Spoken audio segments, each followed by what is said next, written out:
already have several joint appearances. I've accepted appearances where he's also going to be on the program, so I think it's just a typical challenge. He is the challenger, and he wants to meet me anywhere at any time, and I understand that. That doesn't bother me. I'm not going to accept that kind of an invitation because I already have commitments, and we'll be meeting together. I'm not afraid of discussing issues with him because we already are going to be together, and he knows that.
Yes, sir. That's our plan.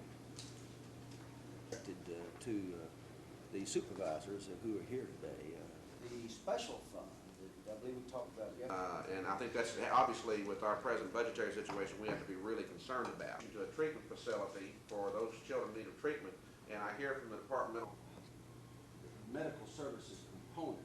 I think there's some question as to whether or not we're going to have the services in place that we need to have in place by October 1.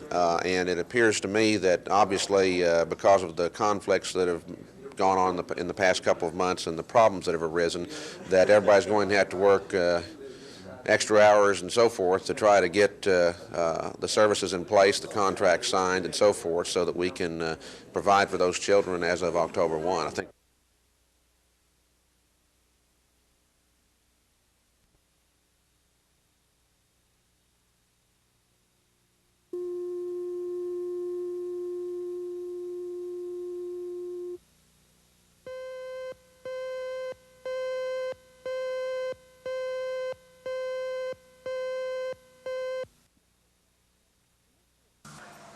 The mixture of thick black smoke and shooting flames could be seen for miles as the fire raged on for almost an hour.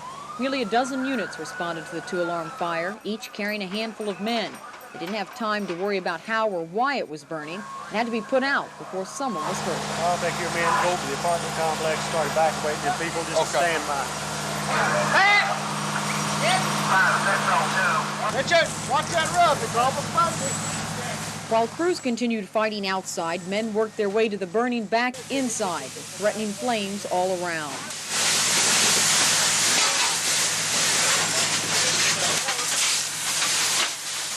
Hey, you guys put your mask on. Put your mask on, just forget these lines. We got main lines over here, go to the south side and relieve them guys in on the line. Okay. Firemen originally got the call as trash burning in this alley, but that was quickly changed to a warehouse fire, dangerously close to home. The warehouse was a storage area for Automatic Music Distributors. In the flames burned pinball games and other coin-operated machines, bringing the total damage to over $25,000. About 25 to 30% of the building is destroyed. It was coming through the roof when our first companies arrived here. We got a pretty good knockdown on the fire, and it didn't progress from the room of origin.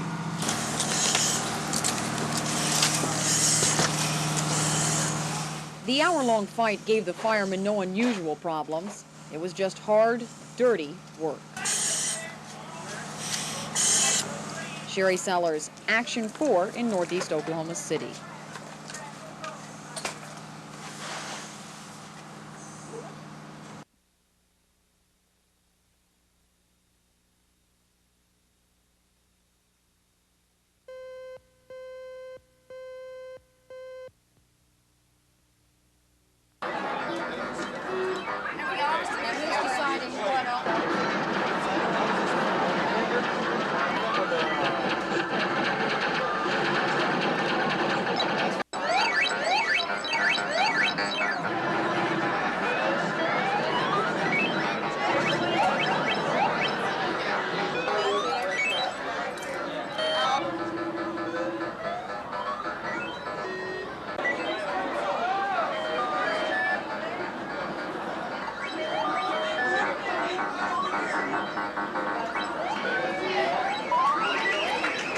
last year we decided to work with MD and the kids and get jury's program going, and every year we've had this, and we came into town, we figured that everybody would like to shoot. We're donating $1 for every one of these guys that shoot on the games, and we've got kids here from 8 years old under all the way 40, 50 years old shooting the games. As the way the video games are going and everything, more and more people are getting the video games, and we really are surprised with the amount of people who have come out for MD.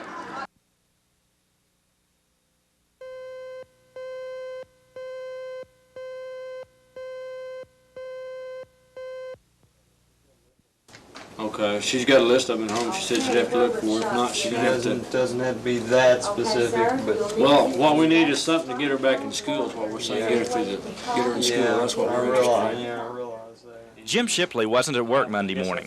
Instead, he was at the Oklahoma City County Health Department trying to get his daughter's immunization record up to date. Shipley said his daughter Tracy has had her shots, but he can't remember the dates. Can't find it. I mean, she has to go through all those shots again. Okay. Yeah. Jim and Tracy aren't alone. A lot of parents are having trouble getting their children into school. He was really excited about going to school, but he has to wait now for one day, so. I don't know, it's a little discouraging. I want to go to school, I'm mad. The health department gave shots to 825 school-age kids last Friday and recreated records for 200 more. Officials are being especially careful this year because of the outbreak of red measles this summer. But those who didn't get the shots aren't happy. We've got a lot of angry parents and a lot of angry people because they did not go ahead and get their immunizations when we need them, when they need to get them, and when we were giving them. And we do not have a clinic going today. Do not plan one until Friday. And so they cannot get into school.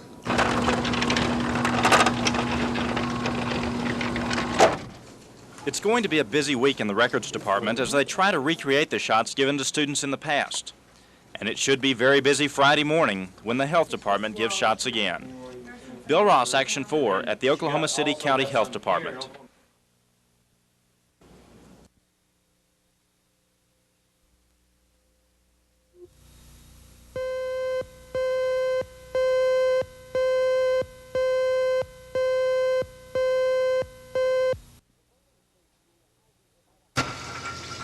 The Boley State School houses about 100 delinquent boys. The 12 to 18-year-olds live in dormitories on the sprawling campus. When the boys are bad, they frequently wind up in the school's 6 by 8 foot isolation cells. The Oklahoma Attorney General complained that confining students in solitary cells violated a recently passed state law. Last month, Okfuskee County District Judge Jess Miracle ordered the school to shut down its 4 solitary confinement cells. Judge Miracle later reversed his ruling when the cells were needed to house 10 students involved in a riot. In the meantime, the Attorney General's office interviewed each boy who had been placed in isolation. The investigation revealed that in each instance, school officials had placed the kids in solitary only after determining that the students would be a danger either to themselves or others. After conferring with both the Welfare Department and the Oklahoma Attorney General's office, Judge Miracle today dismissed the case. Judge Miracle's dismissal of the solitary confinement suit won't end the Welfare Department's problems at Boley. The cells are too small to meet federal correction standards, and the Welfare Department is under the gun to meet federal standards by next summer. Scott Wallace, Action 4 in Okemah.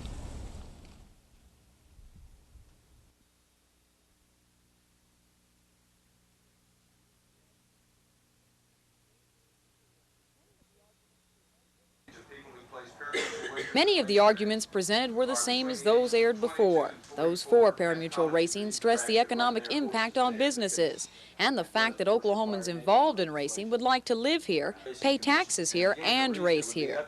The representative that spoke for the proponents did have something new that listeners could grasp onto.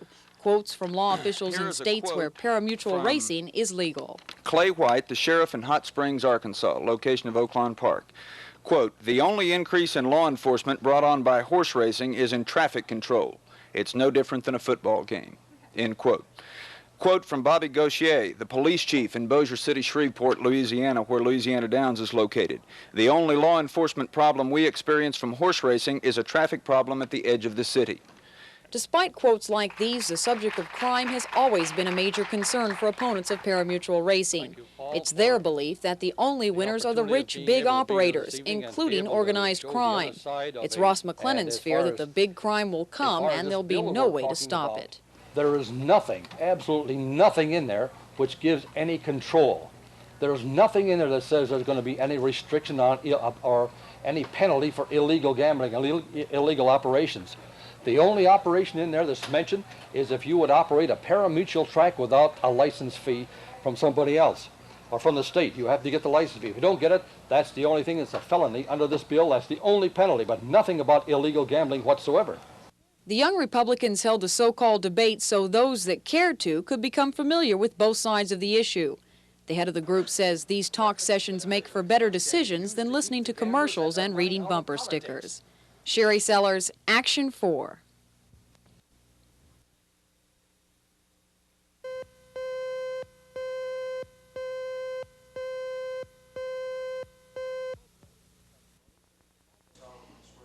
The most damaging testimony came from Michael Harmon's former neighbor, Mamie Jarvis. Jarvis testified she saw a gash on the defendant's ear and forehead the night Tammy Carter was killed. She also said she overheard Michael Harmon say, quote, "We took the girl to the river and dropped her off." Tammy Carter's bludgeoned body was found in a Cleveland County creek the next afternoon. Defense attorneys called 18 witnesses to refute the state's case. 2 witnesses testified that they were with Michael Harmon at his apartment from 2:30 p.m. until 7 p.m. the night Tammy Carter died. Police theorize Miss Carter was killed around 5 o'clock that evening at the cleaners where she worked. Late this afternoon, accused killer Michael Harmon took the stand in his own defense. Harmon denied ever making a statement about hauling a body to the river. I've never killed nobody in my life, and I definitely wouldn't kill a 17-year-old girl because I don't have the heart to do it. Do you know Tammy Carter? I do not know Tammy Carter. To my best recollection, I've never met her, never associated with her. And if I've seen her, it was not in a form that I really remember seeing her. Have you ever been to Sharp's Cleaners?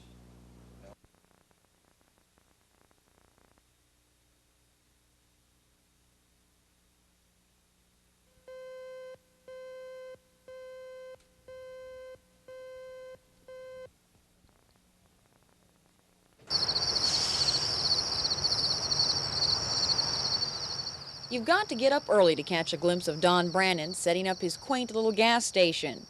6 days a week, Monday through Saturday, he rises when the sun does. But there's a lot to be done before 7 when the customers start pulling in. Everything has to shine, a lesson that was drilled into Don when he was in the Navy. He now has some tough rules of his own, but he has to. He's in a tough neighborhood.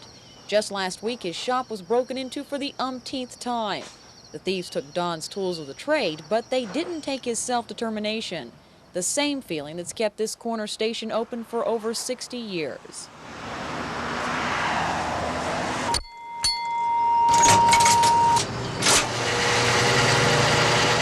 What it is, it's just a lot of people that come through here, white and black. They look at this place as a place where you can get something. Whatever you want to do, it's all right, because, see, it's an old type of building, and the understanding is it ain't nothing nowhere, you know. Well, it's not too small, it just looks funny. But that's the way they was building them at that time.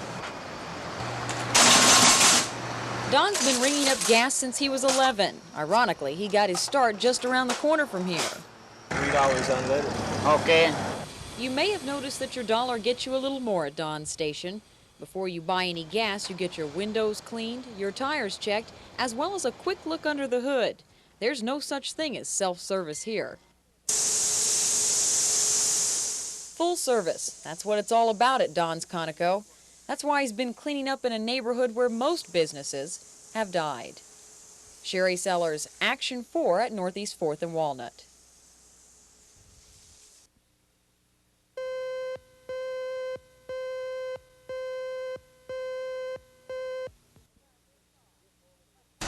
I trust this is for a good cause. Yes, ma'am, it is. Thank you. Oklahoma City firemen have been standing on street corners and putting their best boot forward for years. Sometimes they stop traffic.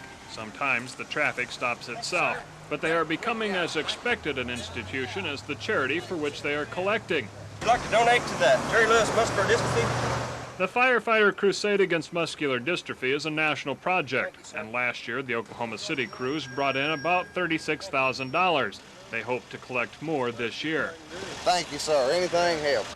They are everywhere, even downtown where most of the traffic is on foot. Many of the firemen come in on their days off to collect donations from the charitable. All the guys, they don't mind the chore, you know. Don't mind getting out and ask for it. Sometimes it's a little bit embarrassing to ask for money, you know, but it's for a good cause, and I don't mind. I enjoy it. I kind of enjoy out joking with the people and trying to con them out of a penny or two, you know, and they go for it sometimes. Their trucks are nearby, and they're in radio contact with headquarters, so the city is still safe. It's just that in between fighting fires, they want to help fight muscular dystrophy, too. Charles Schnitzer, Action 4, downtown Oklahoma City.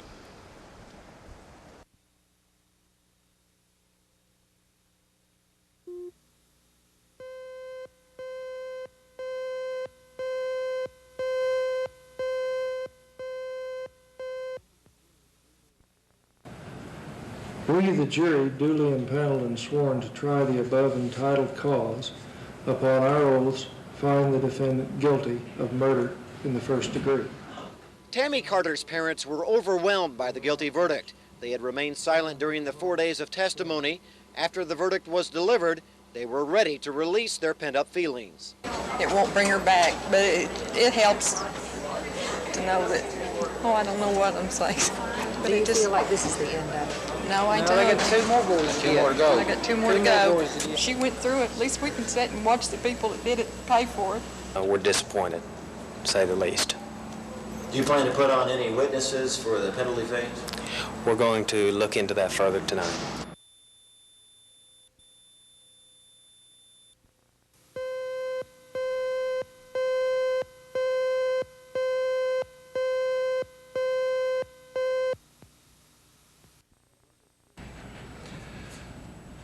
The verdict reads as follows. We, the jury, duly impaneled and sworn to try the above entitled cause upon our oaths, having found the defendant guilty, assess his punishment at life imprisonment. Signed, Billy Hollis, foreman. It had been a long week for the 9-woman, 3-man jury. They deliberated 6 hours last night and another 5 today before deciding to spare the 21-year-old's life. Ever since he was arrested last April, Harmon has maintained his innocence. He still says the jury convicted the wrong person. Because I am still innocent. Who set you up, Mike? I don't know who set me up, and I don't think it might. I think it was just a matter of being around the wrong people at the wrong time.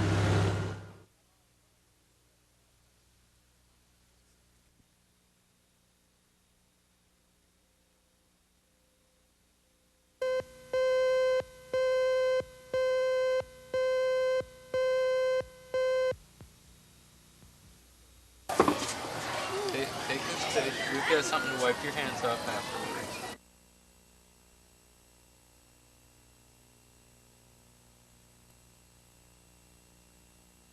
White-headed one over there. See him? Wipe your hands with. Don't worry about that. Hold it for you. There, see?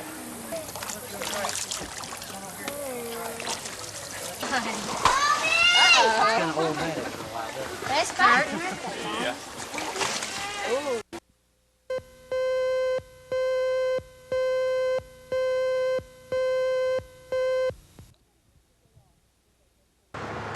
Nobody gets the day off at Troop A headquarters over the Labor Day weekend. For these men, the holiday means extra work because extra people will be on the roads.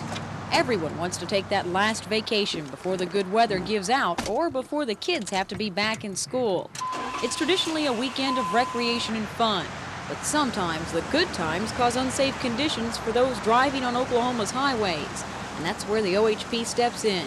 They're keeping an eye out for lawbreakers, especially those drinking and driving. Of course, a lot of them exceed the speed limit, but they weave back and forth, and they cause people to have to stop, causes someone else to have to stop, usually causes a rear-end collision. People that are off to the side that are broke down, sometimes they'll cross the line and possibly even hit them. It's for this reason that the men will be seen in full force on the highways. They're not cracking down to cut down on anyone's fun. They're making sure everyone has a safe Labor Day weekend. Sherry Sellers, Action 4.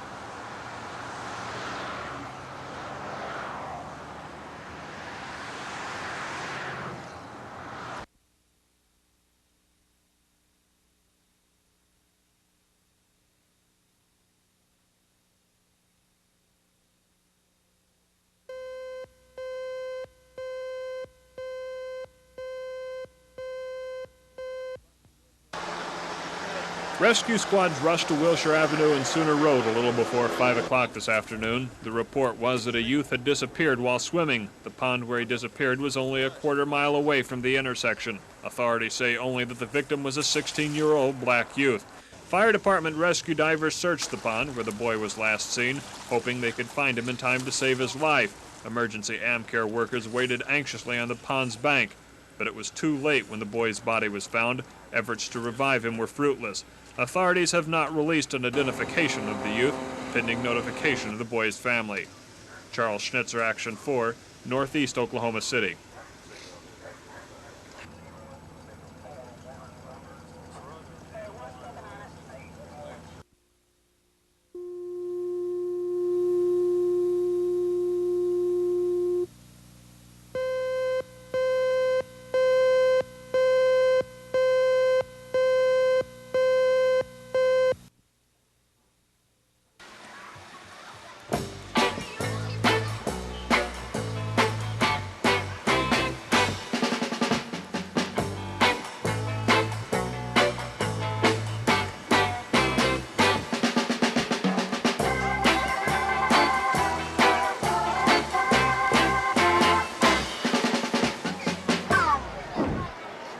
Wait a minute.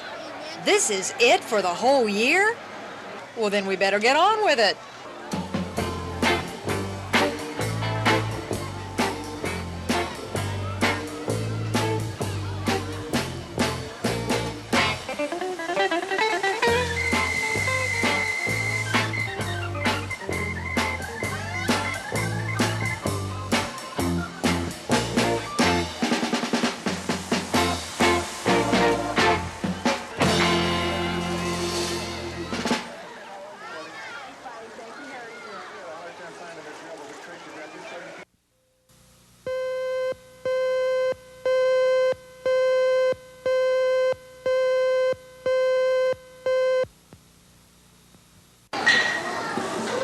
The shortage of fans in the Oklahoma City school system has forced teachers and students to brave the blistering heat with no relief. But things may be cooling down, at least a little. Does someone from the committee want to do that? Today was 50s Day at Northeast High School. But really being cool wasn't just wearing bobby socks or a ponytail. It was having a fan. The school system has recently received about 25 new fans through a drive sponsored by the United Teaching Profession. Karen Ponder, president of the group, says the fan drive has been a success. Our effort so far has been very good. We have gotten a good response from the business community. I might add that we had a call from a man in Stillwater that is mailing 2 fans by mistletoe, and certainly we appreciate that. The response has just been great. But the drive is still substantially short of equipping every classroom with a fan. If you would like to donate to the fan drive, contact the United Teaching Profession at 104 East Madison, Oklahoma City, 524-1421. Debbie Mash, Action 4 in Northeast Oklahoma City. Is that why we got disqualified?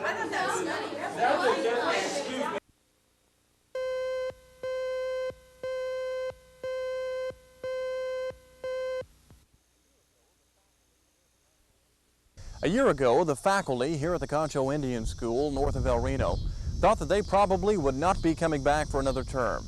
Well, all of that has changed now, thanks to some federal funding and a concerted effort to keep this institution alive. The money, over $106,000, enabled Concho to welcome back their students to school today. The funds will allow the school to remain open until September 30th. By then, administration officials believe the remainder of their $1 million budget will arrive, a budget that means a lot to these Indian children. If the facility itself was shut down, that we'd have a whole bunch of little old Indian kiddos, that would have a hard time, someplace else at this point in time. So I think it's very important. We're not really sure from one year to the next, how many kids will be needing the service, but over the last period of years, we've probably averaged around 200 kids a year that utilize this service. The Concho School houses 256 Indian children who have been referred usually through the state social services. They range in age from 6 to 14 years old, grades 1 through 8. To them, school starting was just another year in the classroom. But for the faculty, it means another year with a good, rewarding job. Kevin Ogle, Action 4 in Concho.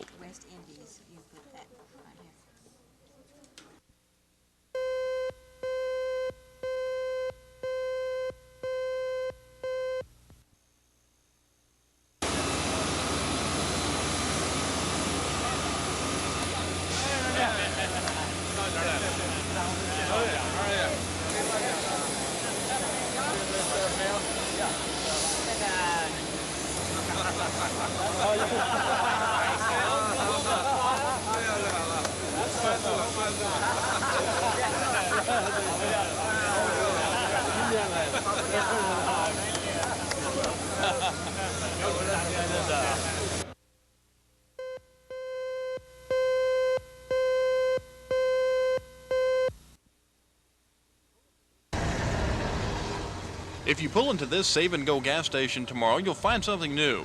The insatiable American appetite for convenience has led to an easier way to pay for gas, a way that does away with paper money and checks. It's a computer system, and it works just like a quick cash money center, but instead of drawing out money, the card will debit your bank account for the amount of purchase. The idea was originally conceived in Europe and has since made its way to the States. It's a system to ease problems for banks and customers. Well, they're the wave of the future.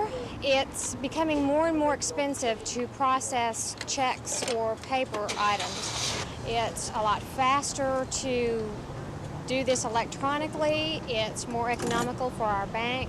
They do not have to enter the gas station. They do not have to stop on the way to carry cash. There are a lot of gas stations that are no longer accepting credit cards. The machines are a version of the CheckOKard system and are tied into Liberty National Bank of Oklahoma City. Besides giving customers an advantage, they should also help keep gas theft down. With the new system, there is no possibilities of runoffs where a person tops off the tank without paying. There are only 2 of the machines in the Oklahoma City area, but there are plans to install more. According to marketing officials, that's a move that could clear the way for elimination of paper money hassles. Kevin Ogle, Action 4.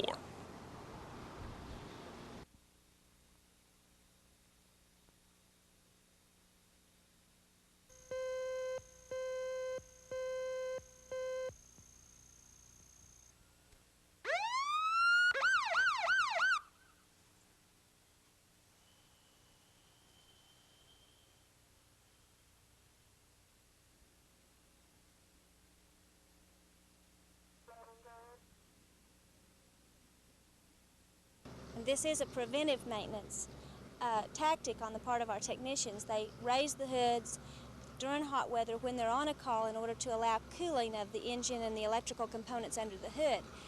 Whenever you're driving a 5-ton vehicle in and out of Oklahoma City and you're doing a lot of stopping and starting, overheating can be a real threat. And so in order to keep our maintenance problems to a minimum and allow the units to run, we do raise the hood as often as possible when we're on the scene.